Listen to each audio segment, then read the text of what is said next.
This one is dedicated to all the females out there, all my independent ladies, my hardworking ladies, and my single mommies raising their kids all on their own.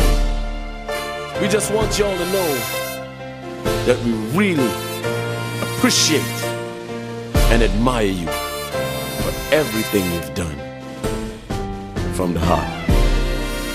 Let's go! Come on! Woo!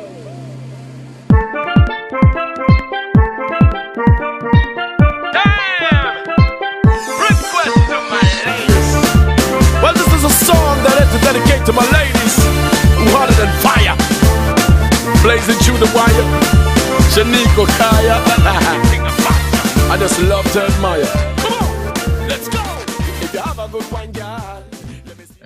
Greetings, all iLive Caribbean listeners around the world. It gives me great pleasure to have this opportunity to sit and have a conversation, a discussion with one of the greats Trinidad and Tobago has to offer in the entertainment industry. This person had done it all, and there is no signs of him stopping in the near future. So iLive Caribbean, please join me in welcoming Dawg E Slaughter, other known as Mr. Slaughter. Yeah? Thank you so much for having me. Thank you so much for having me. iLive Caribbean. Thank you so much for having me. It's a pleasure. And let's get straight into it. I have many super keys. We can explain that out. Well, I must say, the first conversation we had, I was intrigued by what you had to say and what you have offered to the entertainment industry. So I cannot wait for iLive Caribbean listeners to actually get a taste of what you have to offer. Right? I know you're here to launch your new album, which is one of many. Please don't think it's the only one. Right? So we will jump straight into it. But first, before we jump into the album, I'd just like the listeners to have a little taste of who is Dawg E Slaughter. Right? So no problem. You just let me know. How did it all begin? How did it all begin? How the journey of Dawg E Slaughter started? The journey of Dawg E Slaughter has been a long one because I'll be 45 this year. Thank the Most High for that. And I actually started very, very young. I started with a father who had a parang band, Los Bonitos Paranderos, stemming from Venezuelan roots, and a grandmother who came from Grenada. So I have Venezuelan and Grenadian in me. My grandmother, which is my mother's mom, they live opposites Pamberry Panyard and Sawa Cemetery. Kind of funny, yeah, because a Panyard and a cemetery, but yeah. So we were always in and around and involved in steel pan. A lot of folks would know that. We started off liming in the steel pan as little boys because it was right across the street. But when we went to church at that time, your boy was an choir man and your boy used to sing for the school, you know. Growing up, of course, like most Trinidadians back in my era, we were heavily influenced by either calypso around carnival time and outside of carnival, maxi taxi dub. So all these super cats and the bounty killers and the merciless and all these things, we grew up listening to these artists. And quite often I would enter competitions, singing like the two, like mimicking super cat and mimicking bounty killer. But I was also a DJ. I was in and around the DJ business because we had some great DJs coming from Sawa at that time, Starchild being one of them. And I was more into the song clash era. So we would get cassettes from traveling to the United States every year. We'd buy cassettes and listen to cassettes. And at that time, even though there was Bass Odyssey and Bodyguard and Kilimanjaro, I was more into Stone Love. And one particular selector at that time, whose name was Rory, is who I used to song like. So back in the days, we talk one, right about now, massive. Yeah. But my name was given to me home as Dovey. So I that was what my grandmother would call me, but I never liked partners to call me that. So I was like, call me something else. Don't call me by the name of my grandmother, just call me. And I was quite skinny and had an afro at that time. I used to have my hair in plaits and all kind of thing. So friends started to call me Snoop Doggy Dogg because I was into hip hop too. And then the Snoop dropped off, and then the Doggy, and then the Doggy, and then Dawg E Slaughter came about from listening to Billy Slaughter of Stone Love and also taking the Slaughter from his name, because that was quite common for most Trinidad selectors to do. So Hoppy used to listen to Kilimanjaro, so he would try to mimic Trooper.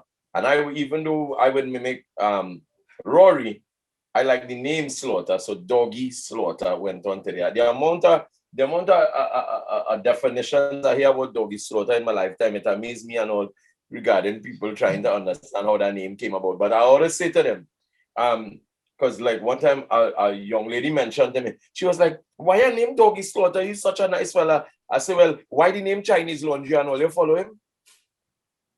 Come on. Point. So it was about personality and branding and building that name, building that brand. And eventually it came to become a household name, because from DJing, my career first started off as a DJ. When I came back from the United States, after being in and out, traveling, going to school, back home, I decided, I was getting a little trouble too. So my father tell my grandmother, send your ass back down the road if you get in trouble. So I had to come back home. And I hooked up with Cell Construction at the time, who was the neighborhood sound. They were the sound of the vicinity of Soward, Cell Construction. We lived from my father to Yuan Seaton, which is now Madman Productions. That was like about 15 minutes walk. So we just walked to the studio, walk back. And we started to do the DJ thing and take it on a different level, because he was always a DJ. But it wasn't like a sound with dub plates and a mic man and all these things. So we eventually kicked off that really well. After some years of working for him and his father, I just decided to start my own thing, because I felt like it was time to evolve, And we came at Excalibur, and we were under heavy gunfire from them for that too, because they were upset. They wasn't too pleased. Yeah. They wasn't too pleased with that. Yeah, you look for that. they weren't too pleased. But what was the nicest part is, if I didn't do that, Dawg E Slaughter, no Excalibur would be here today. So that was actually a very good thing that I did. I spread my wings, and I started singing from that, which also was a next good thing. And I formed my own legacy. I didn't have to live in the shadows of someone else, which was also quite good. So this is evolution. You see, people tend to approach these things with a different mindset. It is inevitable that people must break away and do their own thing. So it's best when people do that, to get the blessings of others, especially if they see the potential in that individual. But for some strange reason, people think that that competition or evolution is never a good thing, and they take it to heart. And well, I guess, now they probably realize, hey, the man had to go and do his own thing and not live on the Seaton Electronic Lab, which was theirs. I wanted my own. That's basically it. I just wanted to do my own thing, because my family never really had anything. You know what I mean? My father's side had a little money. My mother's side was poor. None of us in my family, except one aunt, went to college. So everyone else was delinquents. And I felt the need to break that chain. So I started to go after my dreams. So you, the viewer, for all of you all who have people who may doubt you and say you will never make it, I am living proof that you can make it if you put your mind to it. Because I remember sitting down with friends, and a partner asked me at the time, hey, what you want to do when you get big, boy? I said, well, honestly, boy, all of we just lie on the corner and smoke weed every day and play basketball. None of we do work. I said, but that going to change just now, because I want to travel the world. He laughed at me. He said, travel the world? Well, I've traveled the world not once, twice, 3 times, or 4 times, but I've traveled consecutively from Trinidad throughout the Caribbean region, throughout America, throughout Canada, throughout England, throughout North America, Europe, and down to Japan. The only places that I've never been, is Africa, Dubai, Australia, and maybe China. Everywhere else that I wanted to go, I went to. Everywhere else. So, question. You said you formed your own group, Excalibur. Right? Right? That was your song system. If I get the joke about Excalibur, you laugh. Back in the days, there was senior sound systems and junior sound systems. The senior sound system was Cell Construction, Radioactive, Jugglers. And aside from that, there was Downtown Outlaws, where everybody used to lime and thing. And I remember all those younger songs would actually big up, like Associate Degree and Audio Menace and a whole heap of them. And I had this song name in my mind, And when I came up with the name Excalibur, I was like, how I go and break this song to the people? Because as you would know, the early stages and anything is the hardest. So I was actually going on the mic, and when I began up all them junior sound systems, even though I would sell, I was beginning up Excalibur as a form of a strategy. That was so strategic, it wasn't even funny. And lo and behold, that was a good move because people were already familiar with the name, but didn't know who it was. So the transition was actually very, very easy.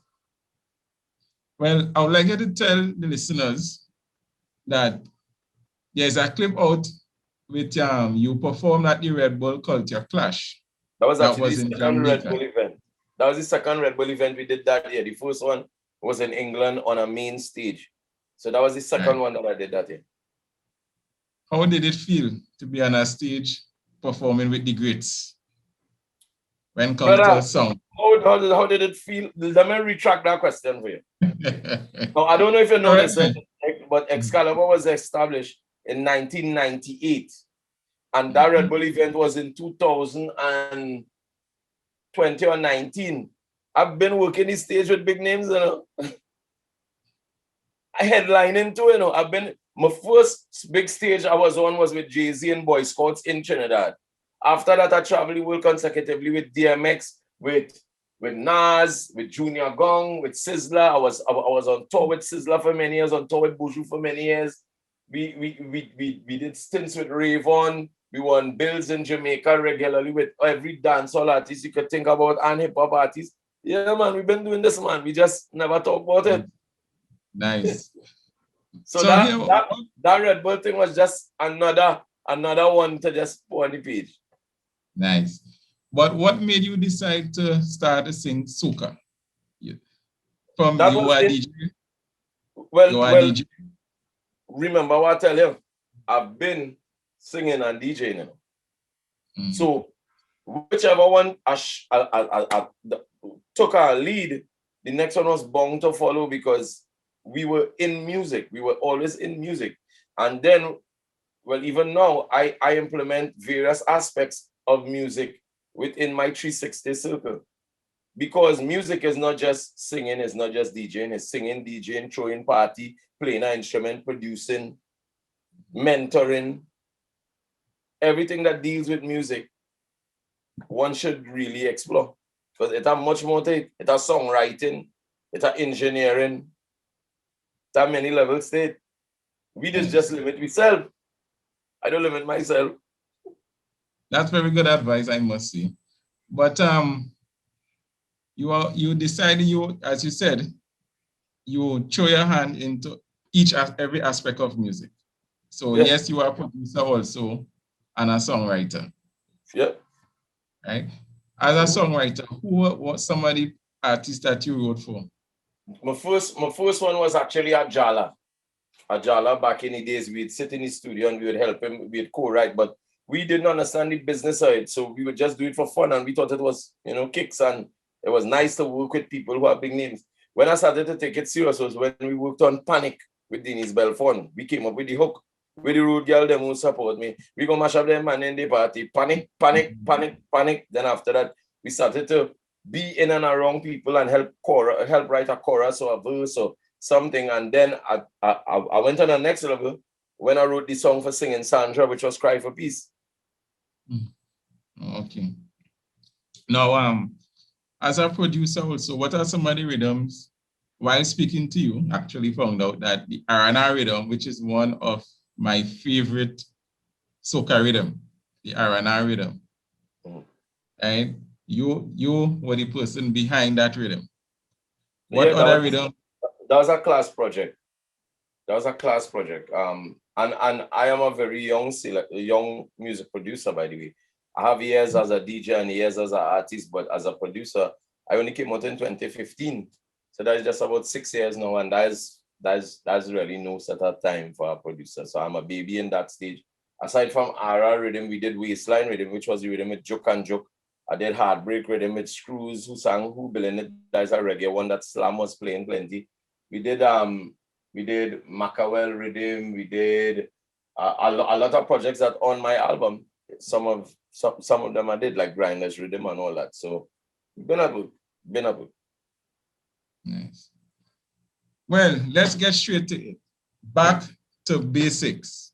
New album on the market, Mr. Slaughter. This is your fourth album. Why, for your fourth album, you name it Back to Basics? All right, so when we first started singing, which was many years ago, we got our first break in 2000. The first known song came in 2000, into 2001. Before that, we had some other music. Back then, I wasn't truly established. The name Dawg E Slaughter wasn't a household name yet. And my name was Brown Dog before that. When I came with Dawg E Slaughter now, it came hot off the heels of being a radio announcer on 96.1. We came with formulas that we were known for, and original formulas they were also because of my voice. I couldn't sing on any and every track because my voice is a kind of baritone voice. It's very distinctive. So being in music and not understanding keys at that time wouldn't allow me to, to flow on something as easily. And when I got the hang of it, and a few years after I got into the business, I went and I learned keys by Chris Tambou, excellent vocal coach. We saw the evolution of a sound man and not a DJ who started singing. Because before there were DJs, Chinese Laundry used to sing, he was a DJ, Third Base, Star Child, they were DJs. But I was the first song man selector from the 96.1 era, who 96.1 marketed really well, which was Jugglers, Radioactive, Excalibur, and Matt Simil. I was the first song man to start singing. And when I sang, everyone at first thought it was a one-hit wonder with voodoo, with Millennium and on the voodoo rhythm, which was with Marshall Montano, Stalker, and KMC, and Magadan, and Ricky Jai, and all of these people. And then the following year, I came with TikTok. So it showed that I wasn't a one-hit wonder. And then I came after that with Trample and Bounce and Carnival, I Love You, and Soca in My Veins, Soca in My Blood, and Feeling Nice on Carnival Time, and Up in That. And I came with many, many, many more songs. So the transition for me was not actually that hard because I've been in it. I just started to write my own lyrics, and then I eventually grew with time and understanding what to sing about, how to go about stage performances, how to do all these things, and I evolved. Now, when I evolved after topping all of these things, in 2009, I took a hiatus for two reasons. One, because I felt like, at the height of my career is a perfect time to step out and one, pursue family life because I was a father at that time with children and I was always on a plane, so they wouldn't see me. So that was a good reason to be around them. And two, after singing all them nice songs, I was like, yo, why could come and do next? Because even to today, these songs are timeless. So it made sense after observing Capleton and Buju and see when they came into dancehall and then they stepped back for many years, grow some dread and come back singing Conscious. It made sense now to revamp, reintroduce because the crowds were changing as well. Remember, if I was 45 now and I sing into a generation now who's 17 and 18, they were babies. Some of them wasn't even babies.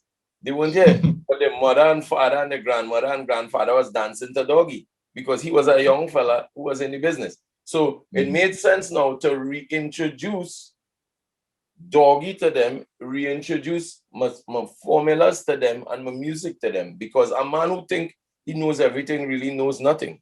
Because any right thinking and smart person would understand that you have to reinvent. You have to reintroduce. And it's not that they disrespect you when they don't know you, it's just they don't know you. They don't know you. The whole thing changed. The whole thing changed. Imagine my son back then, who didn't even understand that I put his name in song, is 19 years today, and he only know understanding why. Because this is their time now. This is their generation. You know? So back to basic actually had a lot of meaning behind it. And that's just some pages of the meaning. Now, there are 12 tracks on this album. Track 1 is one of my favorites. I think also 2, track 7, track 8. Right.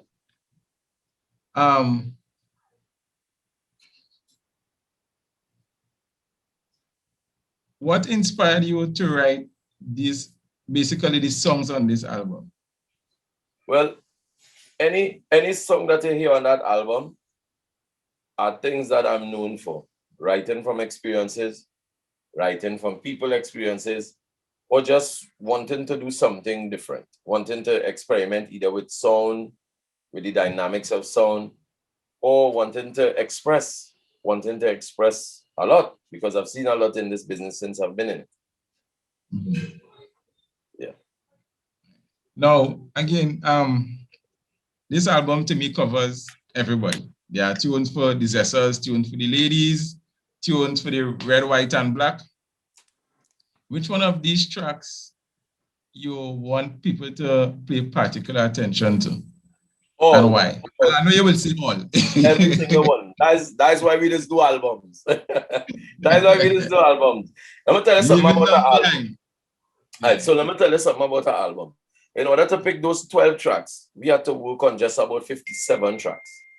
It took us from 2019 to up until a month prior to choose the songs that we wanted to put on it. So you see how you realize the approach there. The approach is different. Music is something like this. If you take music for kicks, you would get kicks money and your attention would be kicks attention. But if you pay serious attention to it and approach it seriously, you tend to benefit a lot more from it. And this is something that we had to eventually understand, because we didn't understand that at first. Every aspect of music is is to be taken very serious. And it's very serious. Example, a simple thing like that album there. Just check something. Just do some maths to me. Let's check the following factors. The songs and production house could charge anywhere from 4,008 to 6,000 to 6,500. So that is times 12 times 57 to pick the 12. So that's money. And then the graphics and then the marketing and putting it on platforms and the professionally done photography and the videos. Have you any idea how much money is that yet? That is why we just take it real serious. That is why you find out when men kiki in, and it's a funny thing, and it's kicks and it's hype for guilds and all them things. I don't really be on those things because my mental is different. I just do the business and I just go about it business-like. So it speaks for itself. It speaks for itself. You know what I mean? In this pandemic, tell me how much people from Trinidad put out albums are? I think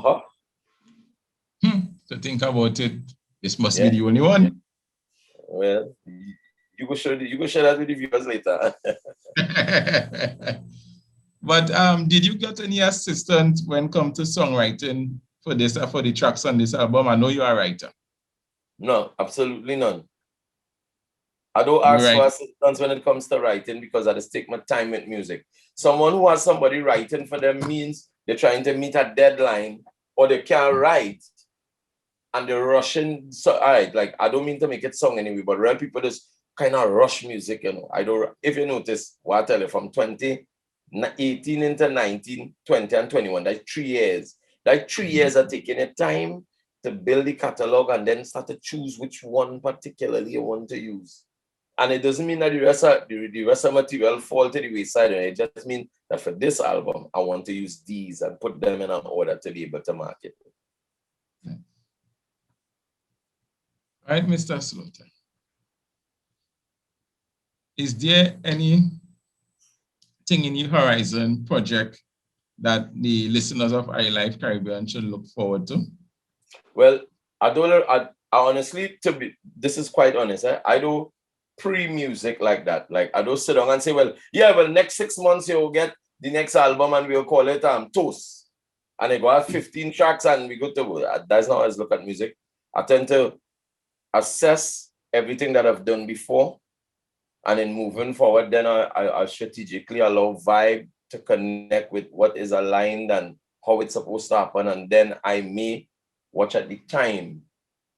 And then I'll say, okay, because to actually promote an album, even a single, to promote music, one should really use 6 months to a year to effectively promote it in a particular region and then move on other regions with that projection in mind. Now, let me tell you what I mean by that and why I say that.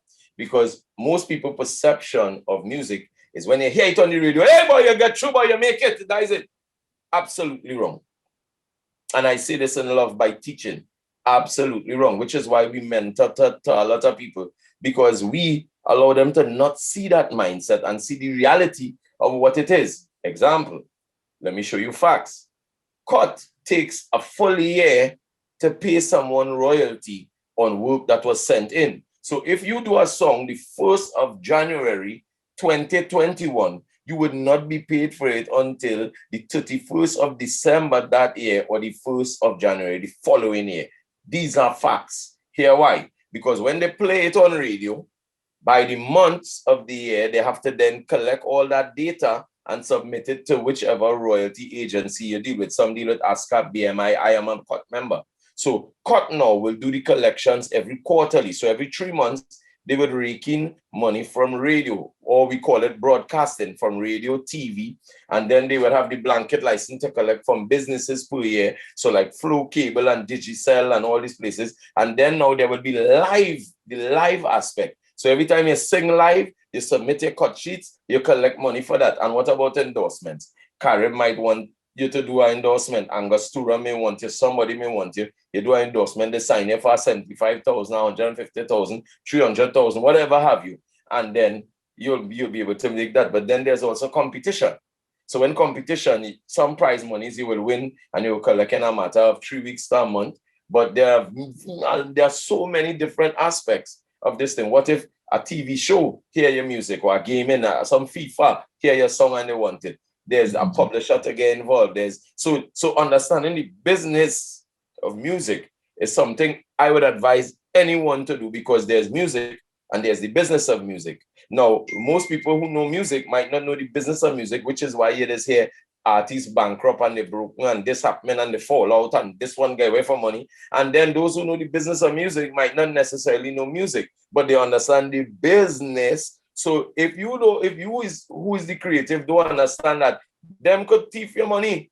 So it makes sense for you to reinvest in yourself and make the time as an artist or a producer to learn the business of music. See how simple? I just break down something that real people don't understand. So that way we perceive music differently as well when we understand music. Example, one of the things that is cringe me, every year people just watch it, hey boy, where you sing this year, boy? And I just tell them, well, what sing last year? Very good question. Because you're asking me why I sing this year, and it's no disrespect, I don't be upset. I just say it in love. I just say, you know, well, you don't even know what I sing last year, because unless you hear it on the radio, you can relate and you wouldn't search. However, watch this. You just search for Skilly Bang and find he, and Popcorn and find he. He don't be on the radio, but you just make time to find he because you want to see what trending in dancehall, see what trending in soca too, see what trending with somebody too. And don't ask them what they sing, because mention to them instead, hey, you know, you have a real catalog, boy. These years of music, because you would never hear Bajan ask Alison Hines, where sing this year?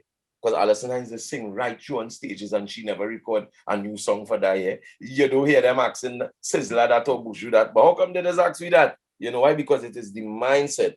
So people like yourself, and many people who have these forums of radio and video and what have you, streaming, have to educate the people to show them, hey, listen, all here for years we're doing this, you know, this is the wrong thing. This is how this really is, you know, so they could understand. What's funny is, let me jump ahead of that and say this to you, because I just feel the need to. The other day they had a meeting. Well, you know, most people who just DJ and sing, and even people who this service provide and entertainment, were out of work since last year, March. Yep. This month marks a year without work. So plenty of them couldn't get grants, and that's the whole next argument for next time. Let me not go there. Now, it are people who just do this for a hobby, who have a next job. And then it are people who still live off of this, who catching their ass, right? But hear this. The other day they had a meeting with the former Minister of Culture, which was Miss Gatsby Dolly. And they've been calling meetings with Caesar's Army and this promoter and that promoter and everybody nice, all mass and thing. And no creatives have been invited into this meeting. No soca artists. And DJs have a significant part too, no DJs. So they took the promoters and then because they find it nice and it is look good to facilitate them. And one creative, which is an artist, went into the meeting and he stood up there in shock. And when the minister saw him, the minister said, hey, but what are you doing here? And he said, well, how you mean what are you doing here? She said, well, we thinking you nice. He said, ma'am, let me ask you a question. If I come to sing at your party and I wear an old dingy jersey and my pants tear and a dirty pair of shoes and you go let me come back and sing again? In other words, what you're trying to say is, to be an artist or a DJ, you have to look a particular way. You know, you can't look like a vagabond and show up in the people thing. Which is called not looking nice or playing it, and which is called reinvesting back into yourself. Yeah. Yeah. So when he mentioned it, she stopped and said, oh my goodness, I now see what you're saying. He said exactly. He said you could hire a mason and he come up to your thing without a wheelbarrow, a trowel and a shovel to do your work. You would never hire him again. If I hire a carpenter and the carpenter comes there without his equipment, you would hire him. So artists have to have these things. Now, how people look and perceive things is something that I'm happy to talk about, because I'll tell you this. Everyone has a job. The only thing artists do is make it look nice because he in party singing, but they are working. So could you imagine an artist who come in a party to work, to make that money, to go back and reinvest in himself or pay for by paying for music or even take care of his family? He stay right back in the party where he now work and spend out all that money. Would that make any sense? Nope. Beautiful. Question answered. That's what we call food for thought. Should we, the listeners of iLive, look out for any collaboration from Dawg E Slaughter? I can't answer that, but hopefully, who knows? Once it's written, it will happen. Nice, sounds good. All right.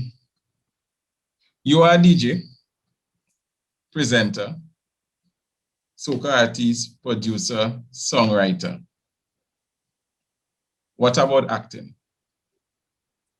Watch that Iowa movie, man, Soca Prison. That was my first little break, and you'll see more of that. You're familiar with that movie, right? Iowa movie just came out, Soca Prison. Yeah. Yes, I did, but I wanted you to tell the people that, yes, you are into that also.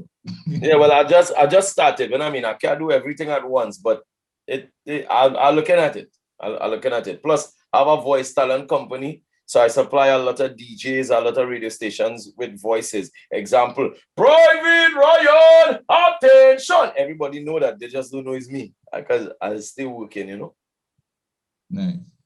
Now, how can people from iLive Caribbean get to your music? Back to Basics is a new album that is out. If they want to listen it, get it, where can you direct them to?